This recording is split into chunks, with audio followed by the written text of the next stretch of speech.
Do take time from your trip to visit downtown Las Vegas, or specifically the Fremont Street experience. This is something that is completely different than the Las Vegas Strip.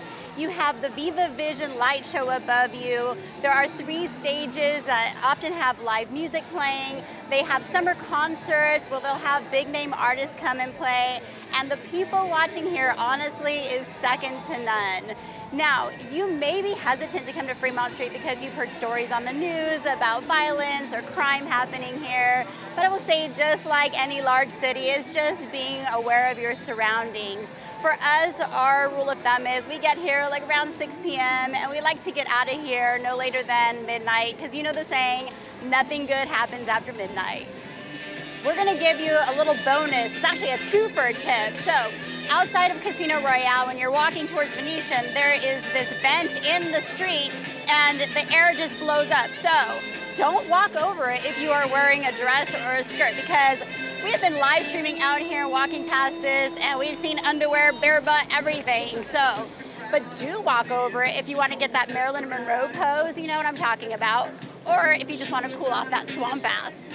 Do carry your ID with you when you're in Las Vegas. Now, whether it be a driver's license or if you're not from the United States, your passport. Now, if you look young, it's pretty obvious, right? You might get carded to buy drinks, or even if you're on the casino floor gambling, they might think you're underage and they'll want to make sure that you are 21 or older. But even if you are not young looking or you're older like I am, you still want to carry your ID for a couple of reasons. First of all, what if you're gambling and you get a hand pay? If you hit a jackpot of over $1,200, you will need to show ID in order to claim that jackpot. But also, let's say you're here on the Fremont Street experience. There are several hotels that actually require you to show ID just to get inside. It does not matter what your age is, they are going to look at your ID and scan it to be sure that you are of age. So be sure to have your ID with you at all times when you're in Las Vegas. Don't think that you can come to Las Vegas and get cannabis on the Strip or on Fremont Street. You have to come off of the Strip to get cannabis. There are some places that are on the Strip or on Fremont Street that are made to look like they are cannabis dispensaries, but it is not the real deal. It might be CBD at best, but it's probably hemp. If you want real cannabis, you have to come off of the Strip, out of the downtown area. We're in front of Planet 13. This is not too far from the Strip, actually. And you see Ubers and taxis dropping off people and picking up people, so it's pretty easy to get to. But this is the real deal, and this is what you want. Do get a player's card at the hotel you're staying at. As a matter of fact, get one for every hotel that you're planning to gamble at. Now, if you're on the Las Vegas Strip, there are 2 main programs. There's MGM Rewards. We're at an MGM property, and so we have the rewards desk right behind me here. But there's also kiosks that you can register at and also get reprints of your cards. Now, why do you want to do this? Well, first of all, you're going to get points that will help you get status, and the status will earn you things like free parking, resort fees that are waived, and also if you are going to be playing, you also want to use your card every time you play. Put it in the slot machine, put it at the table games, make sure you give it to the dealer, and you will start earning comps. You will earn discounted rooms. There are a lot of things that you can get, a lot of benefits by using your player's card. Now, if you have status with another hotel, let's say Hyatt will match to MGM properties. So you can get those waived resort fees, possibly free parking, and then Wyndham Resorts matches to Caesars. So if you have status with Wyndham, make sure to do that status match before you come to Las Vegas. And if you don't gamble, it's okay. You can still earn points towards status. Be sure to link your player's card to your reservation. Your hotel stay will count towards points, and charge everything to your room. If you're going out to dinner, charge it to your room. If it's a sister property, so let's say you're staying at an MGM resort property, you don't have to be eating at the same hotel to charge it to your room. You can go to another hotel that's part of the same program, charge it to your hotel room, and earn those points. If there's somewhere special in Las Vegas that you want to eat at, do check the hours of operation and do make reservations if needed. Don't think that you're going to come into Las Vegas, find a very popular restaurant, and just get right in. It's usually not going to happen. A lot of them book up, especially on the weekends. So Check their website, see what the reservations look like, and make that reservation. We've been trying to come to Best Friend Barbecue here for a while, but you do need a reservation on the weekends. It's impossible to get in, and we have been very just spontaneous with our eating here, so we have yet to make a reservation. We got to get into this place. Don't cross the street where you're not supposed to. So you're gonna find pedestrian bridges or crosswalks at every intersection. Please use those. I know that the city blocks are pretty long and maybe it's just tempting to just run across the street really quickly, but please don't do that. We have heard of people getting killed on Fremont Street just a few months back because somebody had crossed the street against a red light and a drunk driver hit two pedestrians and they died. And the same thing can easily happen here on the Las Vegas Strip. So you don't want to cross the street anywhere. Don't trust the drivers. Even if you are crossing in a crosswalk, make sure that you're looking and watching out. There are drunk people that are going to be driving in Las Vegas. And I just want you guys to be careful, so don't walk across the street where you're not supposed to, please. Do watch out for the people that you come to Las Vegas with. We've seen a lot of people who maybe have had too much to drink, fallen asleep on slot machines, or even just passed out on the floor. And you want to make sure that you get your friends back to their rooms okay, that they are safe. Now, for the most part, the Las Vegas Strip and Fremont Street, they have security, police all over the place, so you're pretty safe. If you end up in sort of a side street, that could be a different story. But anywhere you go, any large city for that matter, you really have to be aware of your surroundings. There's people that are going to take advantage of you. So take care of each other when you're here in Vegas. Don't get scammed by the showgirls or the characters that want to take pictures with you. Now, I'm not saying that you can't take pictures with them. You are welcome to do that. But they're going to come up to you, ask you if you want to take a picture. You're going to get in there, take a picture. They are legally only allowed to work off of tips.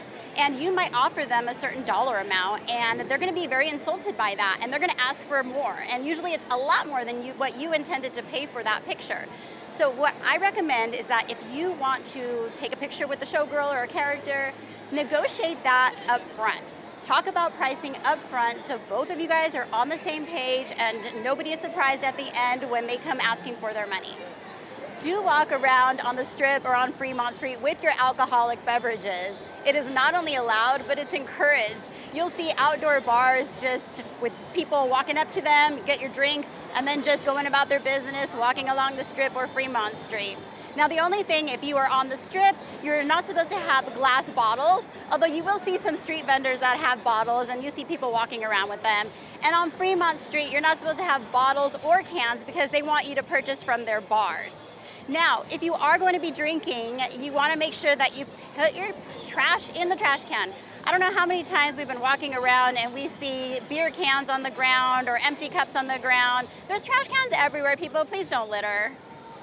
Don't try to plan too much during your trip. I know you want to go to every show, you want to see every attraction, and you want to hit every casino, but unless you're here for a very long time, that's probably going to be near impossible. So I would say pick out the things that you really want to do and do those things, but kind of leave some openness in your schedule so that way you can plan for other things that might come up. And on that note, be sure to set aside some time to rest. Sometimes you just need to recharge your batteries. Maybe you need an afternoon nap just to recharge. You've been drinking, you've been going. It's very exhausting in the heat especially. So take that time for yourself, relax, recharge your batteries, and get ready for the next day. Where you buy your alcohol is totally gonna matter to your budget. So behind me is a little convenience store. You can go and pick up a beer for $9. That's a little bit much for a tall can of beer, but everything's gonna be expensive here. Your snacks, they have bottles of alcohol. It's way inflated. So if you're looking to save money, you do not want to shop at the convenience stores in the hotel. And there's also little carts outside of hotels sometimes that will sell alcohol, and that's gonna be even more expensive. We're at New York, and right outside there is a little cart that has beer for $16. So you really have to be careful where you buy your beer. Don't use the hotel convenience store. And I totally get it. Let's say it's late night, you're feeling good, you just wanna grab a beer. I mean, come to the convenience store, get your $9 beer if you must, but if you're trying to save money, don't shop at the convenience stores. Instead of shopping at your hotel convenience store, stock up on things at places like the ABC store behind me. There's Walgreens, CVS. A lot of hotels have them nearby, so be sure to look out for them. Now, shopping inside of here, remember that $9 beer at the convenience store in the hotel? It's only $3.99 here. So you can see that the prices are a lot different than in the hotel. When we come to Vegas, a lot of times we'll bring a cooler with us. Well, and we drive here, so it's easy for us. But if you're flying in, you can bring a collapsible cooler with you. And sometimes these stores will sell some collapsible coolers as well. And just go back to your room, fill it up with ice. Every hotel has an ice maker on each floor, and then you're good to go. Don't stand in line at Starbucks. It always amazes me to see how many people get in these crazy long lines. We have seen them so long, it probably takes a good half an hour to get through the line itself, and then wait for your drink. A lot of the Starbucks on the Las Vegas Strip have mobile ordering now, so just get your app. If you don't have the app, download it. Add some money to your Starbucks app and just place a mobile order. This morning I ordered coffee and some breakfast sandwiches. I came downstairs. I was gone out of the room for maybe 5 minutes. It was incredible. So don't stand in the line at Starbucks, just use the app. So you might be walking through a hotel and somebody comes up to you in a suit and asks if you want free show tickets or something for free. Don't talk to them. These free tickets come at a price for sure. These folks are selling timeshares. So they're gonna want you to go to a presentation. They may say it's gonna take 2 hours. A lot of times it may actually take longer than 2 hours. And honestly, they are high pressure. They try to make it as hard as possible for you to say no. So if you don't wanna spend precious vacation time in a meeting with timeshare people, I say just don't talk to them, say no thank you, and walk away. Don't take your cell phone and put it on the slot machine while you're playing. You may be tempted because some of these have chargers on them, so you might just want to place it down and charge your phone while you're playing. But somebody might take it from you, you might forget it, and then somebody takes it after you leave. It's kind of dangerous. So we have known people who have lost their cell phones. We knew somebody recently who had left their cell phone at a machine. They placed it down, they walked away to another machine, they came back and it was gone and nobody turned it in. I mean, you could get lucky. I know not too long ago, we had found a phone sitting at a slot machine and we were gonna go turn into security and a lady came over frantically looking for her cell phone, so we were able to return it to her. But you may not get lucky. There are a lot of people who are looking out and trying to find things that are left behind. And speaking of things left behind, don't forget to cash out your ticket. We've made the mistake of doing that before. Once at the Orleans, we had about $40 in the slot machine. We didn't cash out the ticket. We walked away. We came back probably within 30 seconds. That ticket was gone, and security wasn't able to help us with that. So I'd say don't leave your cell phone. Don't place it on the slot machine because it's likely you might forget it. And make sure to cash out that ticket. Don't withdraw money at the casino ATM if at all possible. The fees for these ATMs are like $8.99, $9.99. We've even seen higher. And it's really hard to find bank ATMs on the Las Vegas Strip. So you're kind of stuck with these in a lot of cases. What we highly recommend that you do is to take money out before you come on your trip. So if your budget's $500, just go get $500 cash and bring it with you. One thing that you might also want to do is check with your bank, because there are some banks that have accounts where you can get free ATM withdrawals and they'll just reimburse you for those fees. Ladies, this one is for you. Do not wear high heels when you are in Vegas. Now, limited. If you are just gonna go to a restaurant in your hotel or take an Uber or a taxi somewhere, go and eat, and then take them off immediately, fine. But you are going to do a lot of walking. Sometimes just even walking from your room down into the casino to your car or to the Uber, you're gonna walk a lot.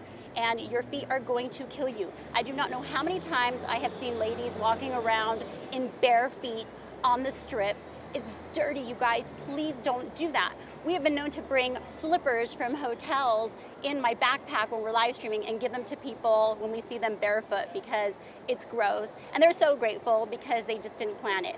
If you really do have to wear heels somewhere, Bring the little fold-up ballet slippers with you, put them in your purse, and just have them so you have something on your feet. I highly recommend you bring very comfortable shoes for walking around in Las Vegas. They even make some cute little Skechers sandals that I wear a lot. They're comfortable. I'll try to drop a link in the description. And also little sneakers. I just bought some Hey Dudes. Oh my God, they are super comfortable. So make sure you bring good walking shoes. Hopefully these do's and don'ts help you plan your trip to Las Vegas. If there's another one that we missed, be sure to drop it in the comments. And if you are here in the summertime like we are, it's super hot, you might want to know how to survive the summer heat. We have a video on that, check that out. And if you're looking for places to eat while you're here, be sure to check out our playlist of restaurants. Thank you guys so much for watching, and we'll see you next time.